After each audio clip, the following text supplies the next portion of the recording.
ఓం శ్రీ సాయిరామ్. భగవాన్ శ్రీ సత్యసాయి మహిమాఝరికి స్వాగతం. భగవాన్ బాబావారు ఎన్నడూ ఎవ్వరిని తక్కువ చేసినట్లు ఏమి మాట్లాడినా, ఇతరులు అపార్థం చేసుకునే భావనతో ఏది చెప్పినా అంగీకరించరు. ఎందుకంటే అంతా ఆయన బిడ్డలే కదా. అందువలన ఎవ్వరిని తక్కువ చేయటం వారు అంగీకరించరు. ముఖ్యంగా స్వామివారి మహిమలను గురించి ప్రచారం చేయడం స్వామికి అస్సలు ఇష్టం లేదు అని నిరూపించే ఒక సంఘటన చెప్పుకుందాం. ఒకమారు ఒక ఉపన్యాసకుడు సాయి కుల్వంత్ హాల్లో మాట్లాడుతూ ఇలా చెప్పసాగారు.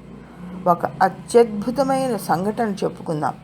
స్వామివారి ఆశ్రమంలో సేవ చేసే ఒక కుటుంబం ఉంది. భార్య, భర్త, ఆమె తల్లి, తండ్రి అంతా నిలయంలో సేవ చేసుకుంటూ ఉండేవారు. ఆ భక్తురాలికి ఒకరోజు గుండె నొప్పి వస్తుంది. శరీరం నీలివర్ణంగా అయిపోతుంది. ఆమెను వెంటనే హాస్పిటల్కి తీసుకెళ్తారు. ఇది చాలా ప్రమాదకరమైనదని, ఆమెను సూపర్ స్పెషాలిటీ హాస్పిటల్లో జాయిన్ చేయమని చెప్తారు వైద్యులు. ఆమెను అర్జెంటుగా ఆపరేషన్ చేయాలని చెప్పి సూపర్ స్పెషాలిటీలో డాక్టర్స్ ఆమెను అడ్మిట్ చేసినాక కూతురు దగ్గర అల్లుడిని ఉండమని చెప్పి ఆమె తల్లి స్వామివారికి విన్నవించుకుందామని దర్శనానికి సాయి కుల్వంత్ హాల్లోకి వెళ్ళి మొదటి లైన్లో కూర్చొని ఏడుస్తుంటుంది. స్వామివారు ఆమె కన్నీరు చూసి ఏమైంది అంటారు.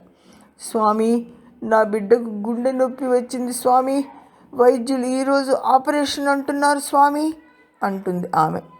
దానికి స్వామి, అలాగా, ఏం పర్వాలేదు, కంగారు పడకు అంటారు.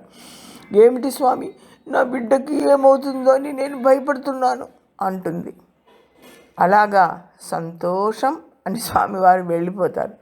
ఏమిటి స్వామి ఇలా అన్నారు అని బాధపడుతూ ఆమె వెంటనే ఆటో రిక్షా ఎక్కి సూపర్ స్పెషాలిటీకి వెళ్ళేసరికి ఆపరేషన్ అయిపోయి బెడ్ మీద ఉంటుందనుకున్న కూతురు ఇంటికి తిరిగి రావటానికి గేటు దగ్గర ఆటో అతడితో బేరమాడుతుంటుంది.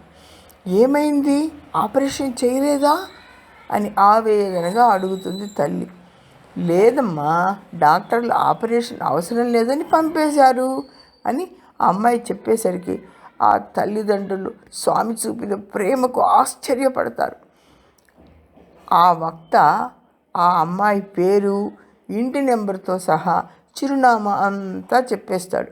స్వామి మహిమ వినగానే భక్తుల చప్పట్లతో కుల్వంత్ హాల్ మారు మ్రోగిపోతుంది.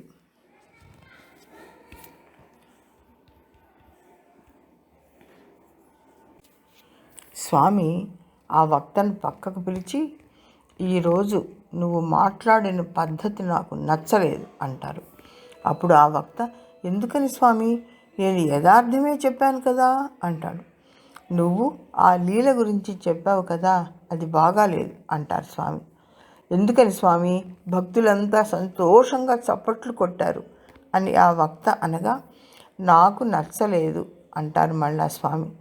ఎందుకని స్వామి, అందరికీ నచ్చింది, అందరూ సంతోషపడ్డారు స్వామి, యథార్థంగా అది జరిగిన సంఘటన కదా, ఎవరు అడిగినా నేను రుజువులతో సహా చెప్తాను అని ఆ వక్త అంటే, స్వామి అంటారు కదా, నువ్వు చెప్పావు బాగుంది, విన్నవాళ్లలో కనీసం ఇద్దరైనా వ్యతిరేక భావన ఉన్నవారు ఉండొచ్చు. వాళ్ళు ఇంకా 10 మందికి చెప్తారు, వాళ్ళు 100 మందికి చెప్తారు, వాళ్ళు 1000 మందికి చెప్తారు. వాళ్ళందరూ ఏమనుకుంటారు, స్వామి హాస్పిటల్లో డాక్టర్లకి ఏమీ తెలియదు, అర్జెంటుగా ఆపరేషన్ చేయాలని జాయిన్ అవ్వమన్నారు, తర్వాత ఆపరేషన్ అవసరం లేదన్నారు, ఆ వైద్యులకు ఏమీ తెలియదు అని స్వామి హాస్పిటల్ వైద్యుల మీద దురభిప్రాయం పెట్టుకుంటారు కదా బంగారు, ఎందుకు ఇలా చెప్పడం అంటారు స్వామి. అంటే స్వామికి తన దగ్గర సేవాభావంతో, ప్రేమతోటి, భక్తితోటి పనిచేసే వారిని గురించి ఎవ్వరూ ఏ విధంగానూ అపార్థం చేసుకోవడం స్వామికి ఇష్టం ఉండదు. అందుకే ఆ భగవంతుని ప్రేమ తల్లిదండ్రుల ప్రేమ కంటే అమోఘమైనది. అన్కండిషన్డ్ లవ్ భగవాన్ బాబా వారిది. జై సాయిరామ్.